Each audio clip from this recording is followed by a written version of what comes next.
Today with Miss Sonia, our OT lesson is going to be focusing on, we're home, we may not have an abundance of paper, and so what can we use around the house to practice our pencil grip, in this case, our whiteboard marker grip, and how can we practice our letters and our developmental shapes. So what I learned is that white erase markers are safe for mirrors and windows. Yes, I understand, and I'm a parent too, and I wouldn't go out there wanting to encourage any kind of artwork on my walls or windows, but you know, the kiddos might think this is actually fun, and they might be more apt to do a handwriting task or any kind of marker task when they get to do something fun. But you're gonna want to stress that this is the place that we do it. You're in control, you're standing with them, you're in charge of the markers. One way of really making it a defined area, so I use tape.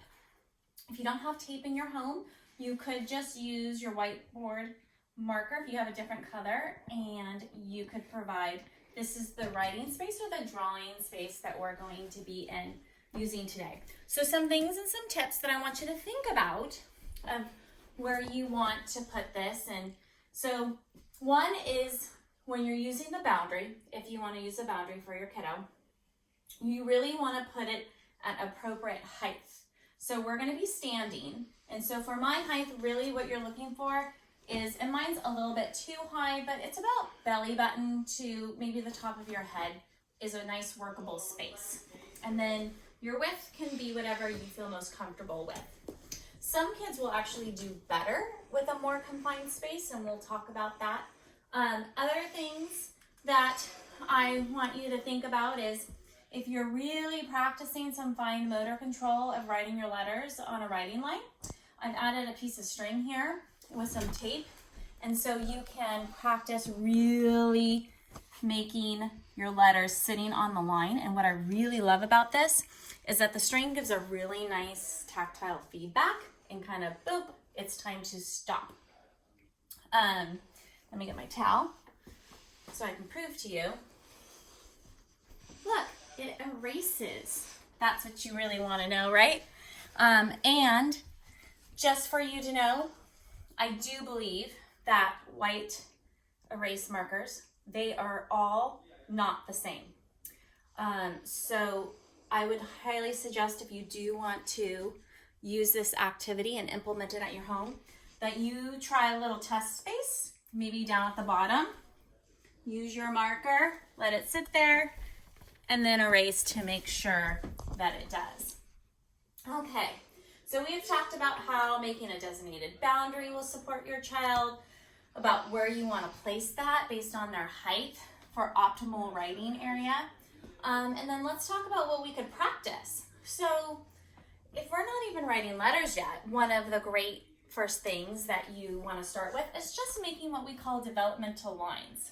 So I'm going to undo my string here for the moment, though, because I'm an OT. So if you're practicing with your child lying down, you can have your string. You know you're in my video now, right? I'm not. In the mirror. We're gonna have to redo it. I'm not in it. Look, when you watch it over. Okay, so if we're working on our developmental lines, the first one that we work on that we're wanting to see is what we call the line down, the vertical line. So you can use this string and you can model. Line goes down, we start from the top, go all the way to the bottom. Have your child at the same time experience this. Go from the top to the bottom. See if they can isolate their finger and stay on that line.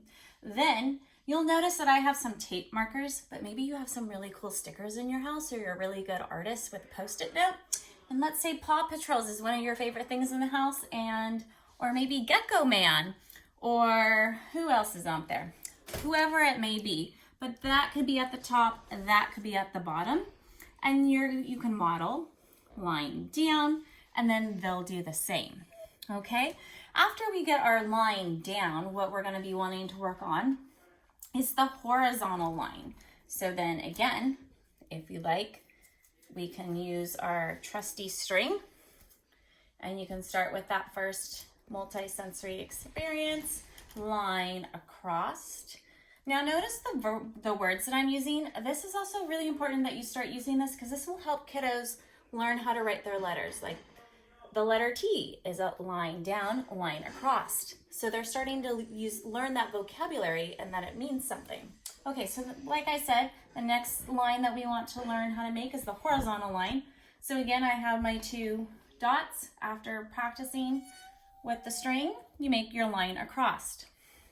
Now remember, parents, a really important tip. If your kid is struggling with this, this is what I recommend. You make the line across and then you prompt them. Your turn. You can even model with your finger, line across. Still, if they're not doing it, then I would suggest that you put the marker in their hand, bring it to your model, and then use your finger, line across. If you're still not seeing that line across, I do what is called a motor priming. And what you'll do is you'll give them hand guidance. Some people refer to it as a hand over hand.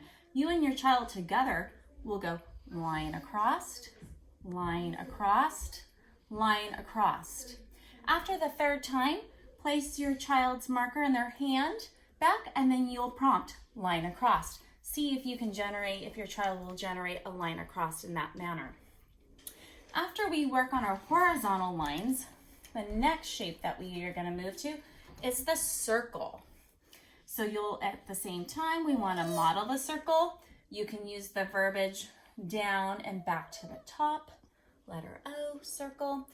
The most important thing in any of the verbal cueing is that you're consistent in using the same language so that your child knows that when you say line down, this is line down. After the circle is the 2 intersecting lines, also known as a cross, line down, line across. If your child is having a hard time with this one, what you could do is break it down into what I call one-step cueing. So you model line down, they make the line down.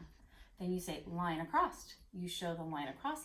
See if they can do it at that point. If they're still having a hard time and their lines aren't intersecting, you can use your finger to prompt them to put the marker here and then use your finger, line across. So after those developmental lines, we're going to move into our letter writing. There's more developmental lines that we could focus on, but we will stop there. And so for the letters, if your kids are just working on writing the letters, so again, you want to use those verbal cues of how to write the letters if this is where they're at. We always start at the top. So for our capital A, we'll make our diagonal line down. We jump back to the top. The jumping back to the top is often very difficult for kids. They want to do a retracing. And then this is where we start to get our illegibility because we have the down, we've got the wavy back up, and then the diagonal line down, and then line across.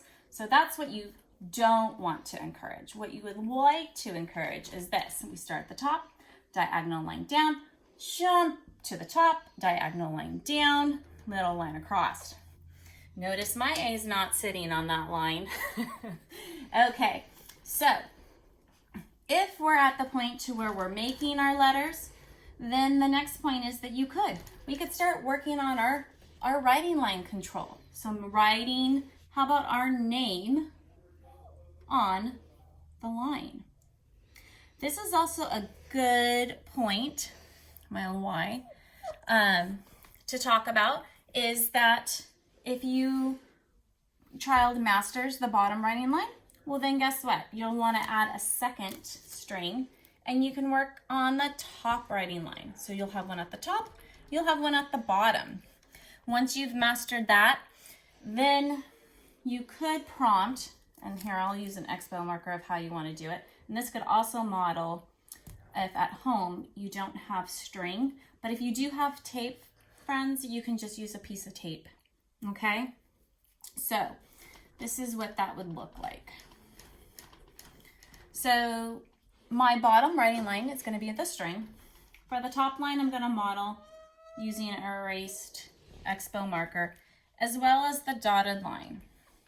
Also, in careful consideration, if your child's struggling, if I was working with a student right now, they were having a really hard time, I would actually look for a different colored expo marker because it's really not giving me a big giant feedback of what I'm doing.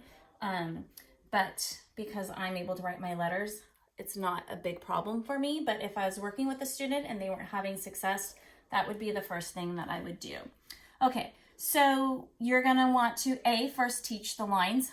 This is the top line, this is the bottom line, this is the middle dotted line.